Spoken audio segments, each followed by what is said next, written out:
So Gauss elimination method. This method is used to solve the system of linear equation.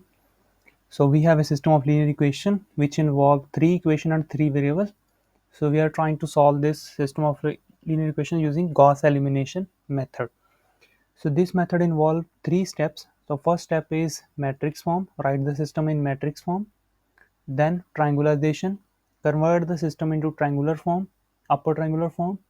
And then last step is back substitution. So I'm gonna start with matrix form. तो matrix form क्या हो जाएगी system of linear equation के लिए? Matrix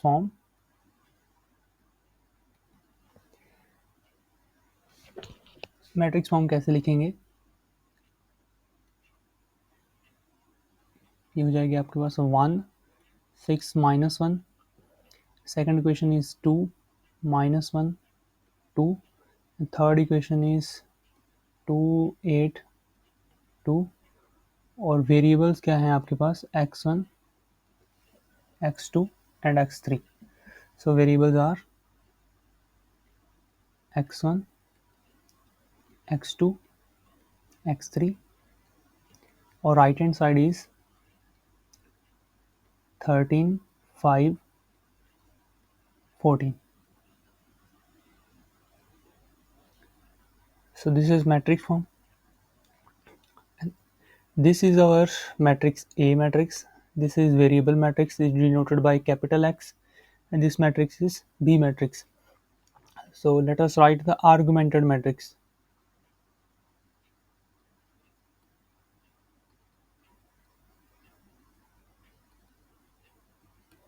Argumented matrix क्या हो जाएगी आपके पास?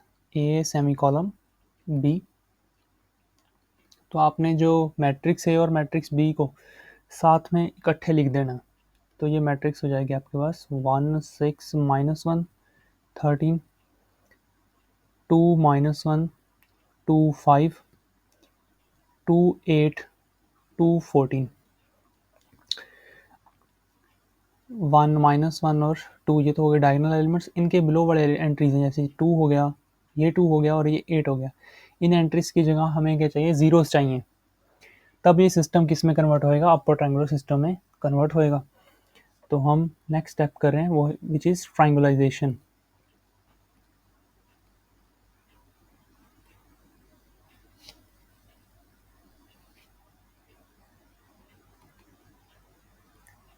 ट्रायंगुलाइजेशन आपने क्या करना है? इस सिस्टम में एलिमेंट्री ऑपरेशंस लगाने हैं सच दैट सिस्टम क्या बन जाए? अपर ट्रायंगुलर सिस्टम में कन्वर्ट हो जाए. तो हम एलिमेंट्री रो ऑपरेशंस लगाएंगे. तो एलिमेंट्री रो ऑपरेशन किस टाइप के ऑपरेशन है? कोई दो रोज हैं, उन्हें आप क्या कर सकते हो? इंटरचेंज कर सकते हैं. किसी रो को आप किसी कांस्टेंट से मल्टीप्लाई कर सकते हैं. किसी दो रोज को ऐड कर सकते हैं किसी कांस्टेंट टाइम्स करके. जैसे जे मैंने क्या कर दिया? आर आई पे ऑपरेशन लगा दिया, आर आई प्लस के टाइम्स आर जे. इस तरह के ऑपरेशन को क्या कहेंगे? एलिमेंट्री ऑपरेशंस कहेंगे. तो हम इस मैट्रिक्स में इस तरह के ऑपरेशन लगाना जा रहे हैं सच दैट यहाँ पे 2 0 हो जाए, यहाँ पे भी 0 हो जाए, यहाँ पे भी 0 हो जाए. तीनों जगह जो सर्कल किए हुए हैं यहाँ पे 0 आ जाए. तो हम सबसे पहले ऑपरेशन लगा रहे हैं R2 के लिए. इस 2 को 0 बनाना चाह रहे हैं. अब इसे ध्यान से देखो आप कि आपको किस एंट्री को 0 बनाना. पहले R2 की जो फर्स्ट एंट्री है 2, इसे 0 बनाना. तो मैं कैसे बना सकता हूँ? Using R1. तो मैं ऑपरेशन ये लगा सकता हूँ R2 पे. तो R2 minus 2 times of R1. अगर हम फर्स्ट मैट्रिक्स से 2 से मल्टीप्लाई कर दें तो फर्स्ट होगा जो फर्स्ट कॉफिशिएंट है वो भी 2 हो जाएगा. फिर मैंने क्या कर दिया? R2 से माइनस कर दिया. या फिर इसे ऐसे देखो कि आप जिस एंट्री को 0 बनाना चाह रहे हो किस रो में लाई कर रही है? R2 में लाई कर रही है. ओके. देन माइनस जिस एंट्री को 0 बनाना पहले वो लिख लो, और डिनोमिनेटर में वो एंट्री लिख दो जिसका यूज़ करना आपने. वो कौन सी है? 1 हो जाएगी. तो डिनोमिनेटर में 1 आ जाएगा. और किस रो में लाई कर रहा है? R1 पे लाई कर रहा है. सिमिलरली आप सेकंड ऑपरेशन R3 पे भी लगा सकते हो. R3 में क्या हो जाएगा? R3 आपने जिस एंट्री को 0 बनाना पहले वो लिख लो डिनोमिनेटर में, और जिसका यूज़ करना है, जैसे R1 का यूज़ करना चाह रहा हूँ तो R1 में जो एंट्री है वो 1 हो जाएगी. तो आगे फिर आपने R1 लिख देना. तो दोनों में क्या करना? आपने 2 टाइम्स को R1 करना है और R3 में से और R2 में से माइनस कर देने. तो जो न्यू मैट्रिक्स आ जाएगी वो क्या हो जाएगी आपके पास? देखो ऑपरेशन लगा रहे हैं सिर्फ R3 पे और R2 पे. तो R1 तो एज इट इज ही रहेगी. तो आई आर्गुमेंटेड मैट्रिक्स जो न्यू मैट्रिक्स है वो क्या हो जाएगी आपके पास, R1 as it is 1 6 minus 1 13, और ये 2 टाइम्स करके माइनस करना 0 हो जाएगा।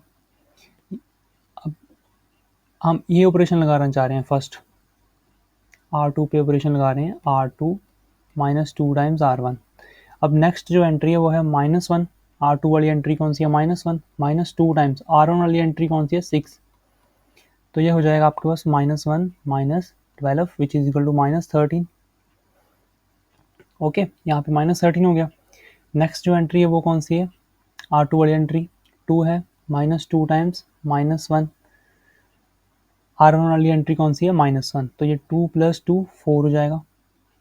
लास्ट एंट्री के लिए 5 माइनस 2 टाइम्स ऑफ 13, तो 13 2 जा 26, 26 में से 25 माइनस करेंगे, -21 आ जाएगा। ओके, सिमिलरली आप R3 पे ऑपरेशन लगाओ, R2 माइनस 2 टाइम्स R1, ये 0 हो गया। फिर आगे है R3 वाली एंट्री कौन सी है, आप ये ऑपरेशन लगा रहे हैं, R3 minus 2 times of R1। अब नेक्स्ट में R3 वाली एंट्री कौन सी है, 8 है, 8 minus 2 times of R1 which is 6, तो 8 minus 12 which is equal to 4, तो यहाँ पे 4 हो जाएगा, -4।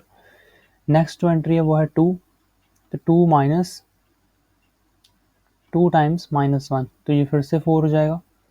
नेक्स्ट जो एंट्री है वो हो जाएगी आपके पास 14 माइनस 2 टाइम्स ऑफ 13, 13 टू 26, और 26 में से 14 माइनस कर दें, 14 माइनस 26, तो 26 में से 14 माइनस करेंगे, ये हो जाएगा आपके पास 2 1 माइनस ऑफ 12।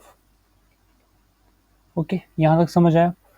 अब हमें ये जो -4 है इसे भी 0 बनाना है, तो ये कैसे करें, तो हम R3 पे ऑपरेशन लगाएंगे।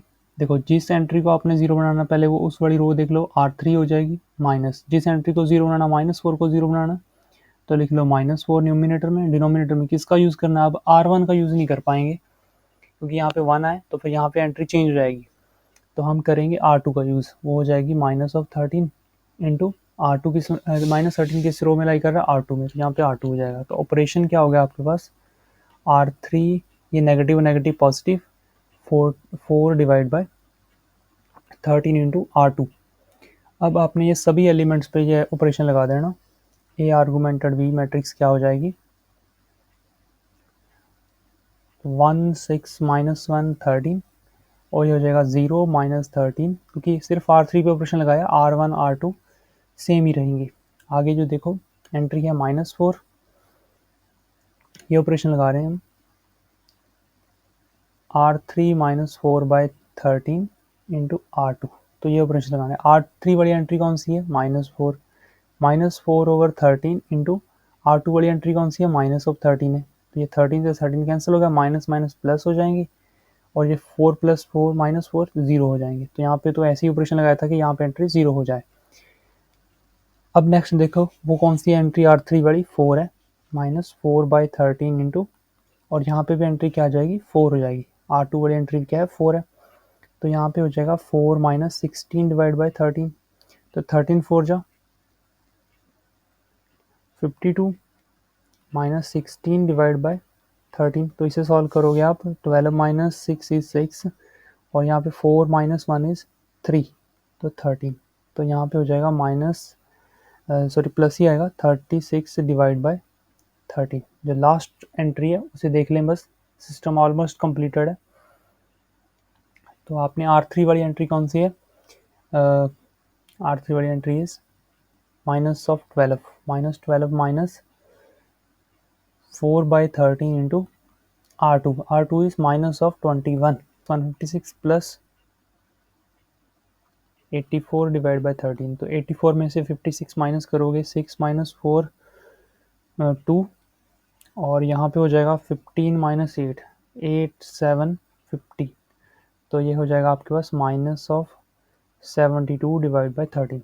अब क्या देख रहे हो कि आप यहाँ पे जो थर्ड रो है इसमें डिनोमिनेटर में 13 है, तो मैं एक सिंपल सा ऑपरेशन लगा देता हूँ, R3 को मैं मल्टीप्लाई कर देता हूँ 13 से, तो अगर 13 से मल्टीप्लाई करेंगे डिनोमिनेटर क्लियर आउट हो जाएंगे, तो ए आर्गुमेंटेड बी जो मैट्रिक्स है वो क्या बन जाएगी आपके पास 1 6 माइनस 1 13 0 माइनस 13 4 माइनस 21 और यहाँ से आएगा 0 0 36 एंड 72 माइनस 72।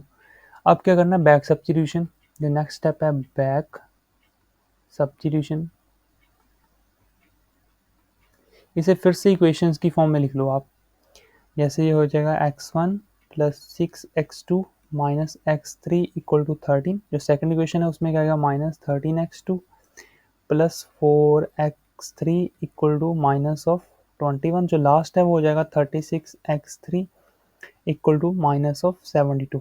इन्हें नंबरिंग कर लो। इस इक्वेशन नंबर 1 मान लो, इस इक्वेशन नंबर 2, इक्वेशन नंबर 3। जब हम इक्वेशन नंबर 3 को सॉल्व करेंगे फ्रॉम थर्ड, तो यहाँ से जो x3 की वैल्यू हो जाएगी 72 divide by 36 which is equal to minus of 2। तो एक वैल्यू तो आ गई आपके पास x3 equal to minus of 2। अब आपने x3 की वैल्यू किस में पुट कर देनी है, पुट इन इक्वेशन नंबर 2। तो जब आप इक्वेशन नंबर 2 में पुट करोगे वैल्यूज x3, ये हो जाएगा minus 13x2 plus 4 times minus of 2 equal to minus 21। तो यहाँ से माइनस 13x2 4 टू या 8 नेगेटिव ही आएगा और ये हो जाएगा माइनस ऑफ 21। तो यहाँ से माइनस 13x2 की वैल्यू क्या हो जाएगी माइनस 21 प्लस 8। यहाँ पे 8 ऐड करेंगे, मतलब सब्ट्रैक्ट करना आपने। तो ये हो जाएगा 13 माइनस 13। तो यहाँ से x2 की वैल्यू क्या हो जाएगी 1 आ जाएगी सिंपल। 13 डिवाइड बाई 13 x2 की वैल्यू क्या हो जाएगी 1 हो जाएगी। अब आपने x2 और x3 की वैल्यू किस में पुट करनी है, पुट इन इक्वेशन नंबर 1। तो जो बाकी वैल्यूज़ हैं उन्हें आप इक्वेशन नंबर 1 में पुट कर दें। तो इक्वेशन नंबर 1 में हम जो पुट करेंगे वहाँ से क्या आएगा आपके पास x1 प्लस 6 टाइम्स x2 की वैल्यू पुट करनी है, x2 इज़ 1 और x3 की वैल्यू क्या थी -2। तो यहाँ पे -2 पुट कर दो 13। तो ये हो जाएगा x1 प्लस 6, ये +2 हो गया इक्वल टू 13। तो यहाँ से x1 की वैल्यू क्या हो जाएगी 13 और 6 प्लस 2 8, 8 माइनस कर दो, x1 की वैल्यू क्या आ जाएगी 5। मैं सम कर रहा हूँ, सम अप कर रहा हूँ। x1 5, x2 1, x3 -2। तो ये वैल्यूज़ आ गई। तो एक बार फिर से गो थ्रू कर लेते हैं। तो सबसे पहले आपने क्या लिखना है, सिस्टम ऑफ मैट्रिक्स फॉर्म में लिखना है, फिर triangularization by elementary row operations and then back substitution.